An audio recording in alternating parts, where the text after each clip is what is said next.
Welcome back. I'm Andrew, and today I'm going to be talking about how to shoot the Milky Way. You'll probably want to shoot the Milky Way because you've seen some pictures of it and it looks freaking epic, and you want to go out there and see how big the universe is, and possibly making yourself feel small and insignificant at the same time. Things you'll need. You'll need a camera, lens, tripod, an app. I use Night Sky, flashlight. Most importantly, you'll need a good location and timing.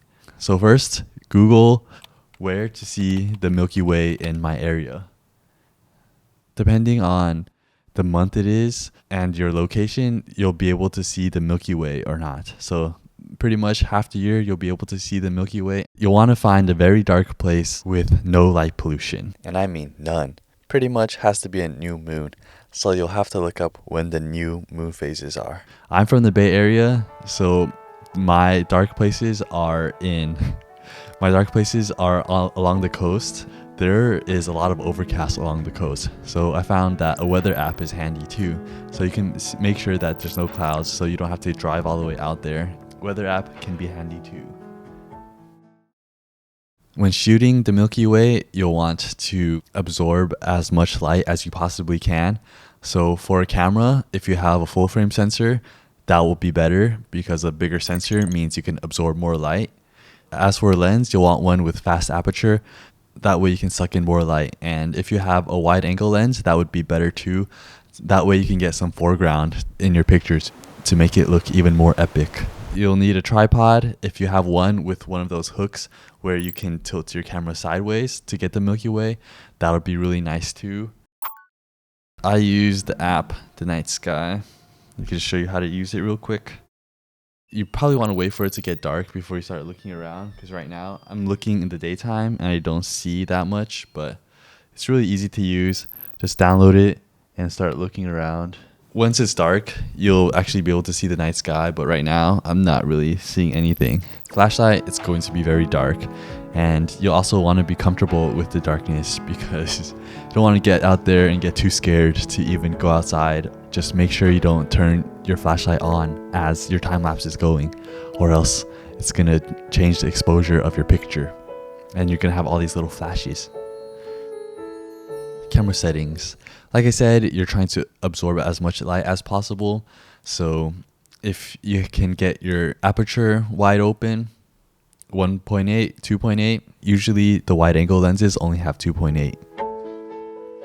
You'll want to keep your shutter open for as long as possible, either 30 seconds or 25 seconds.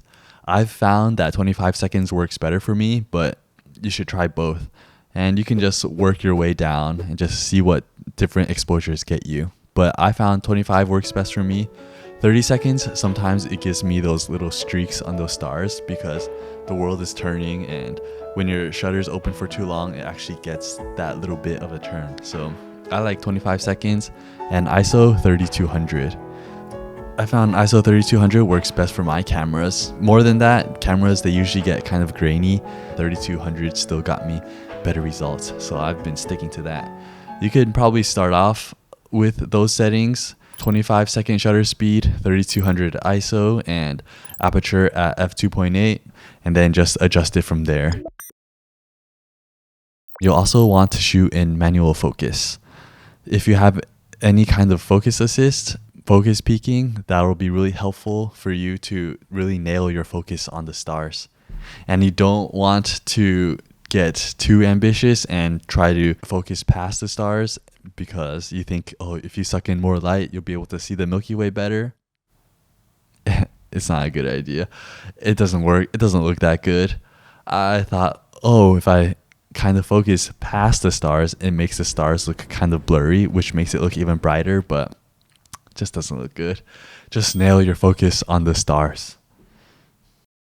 Once you found your settings that you like, turn on your interval timer and just take as many pictures as you can. I guess normally there's a rule that you can follow. I just try to take as many pictures as I can. So if my shutter speed is at 25 seconds, I'll set the interval timer to 26 seconds and just get as many pictures. But really, just go out there, have fun, and be patient. Another thing to keep in mind is that it's going to be very dark out there. So you have to be comfortable with the darkness. You can't get out there and be scared and just like think like, oh, what if there's something creeping in the bushes? Or what if something, I don't know, happens when I'm out here when it's dark? It's going to be dark. You just get used to it. And you'll probably be having so much fun taking pictures and admiring the night sky that you'll probably forget about how dark it is anyways.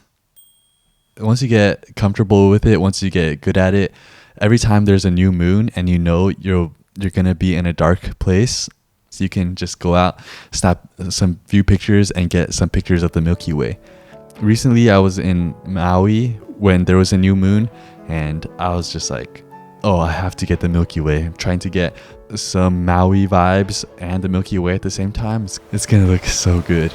It was really scary pulling over on the side of the road when it's like pitch dark, but it was well worth it. So once you get good at it, you'll be able to just get the Milky Way in different kinds of locations and it just looks so epic.